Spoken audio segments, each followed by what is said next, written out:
It was just a few weeks ago, a Tamil asylum seeker family captured the attention of Australia when their plane taking them back to Sri Lanka was grounded in Darwin. There was a huge community outreach to keep the family here from their hometown of Biloela in Queensland. And joining us live now is one of their family friends, Angela Fredericks. Angela, thank you so much for your time. Thanks for having me. So you're in Canberra today. What are you hoping to achieve while you're here? So today we really just wanted to come down and hopefully get 5 minutes of the Prime Minister's time to really put our case forward to him and really let him know why this family is so important to us and why we want them back in Biloela.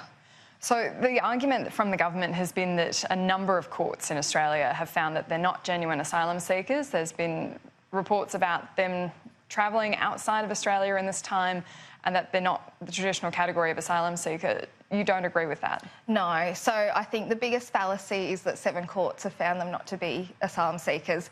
No court has actually heard their asylum claim, so that's completely false. In terms of them leaving the country to visit Sri Lanka, again, completely not true. There's no way they would be allowed to do that on a protection visa, and there's no reason why they've wanted to go back to Sri Lanka. When you say that that's a fallacy, the courts have ruled on it though, so is that not a hearing? So the courts have only been looking at the legalities of how the claim was made. So they haven't actually been hearing their evidence for asylum. So only 2 individuals have actually ruled on their asylum claim. None of their claims have gone before a court. There's been some concerns about the fact that this case has garnered so much publicity that it's backed the government into a corner, that the minister now, if he did intervene, it would set off people smuggling operations, that there is a loophole out there somewhere. Is that not a concern?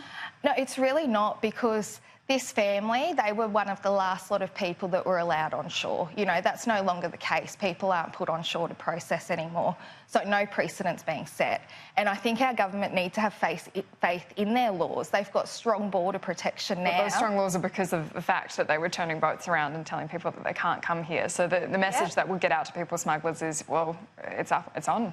Again, though, this family arrived before that law was put in place. So since that law has been in place, no one has arrived on our shore. And I think that's what our government has to have faith in, because that's the message that people still have.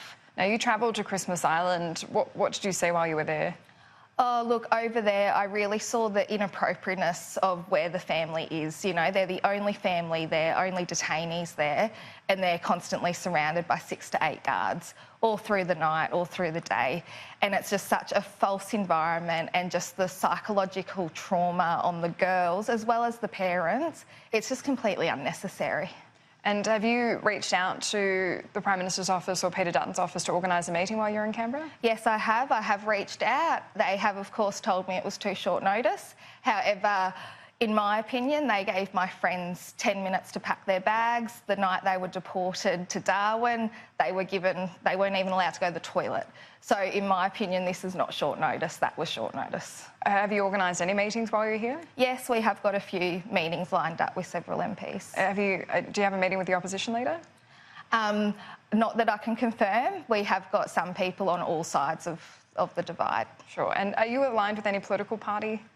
No. So as far as I'm concerned, human rights is actually in the interest of all parties. So for me, it's not about one versus the other. It's about, let's all look at this as global humans. And how did you get to know this family? So it's a small town. So I originally met them through the hospital where Priya was giving birth, and then they came along to my church playgroup, and small town. So you then see people everywhere.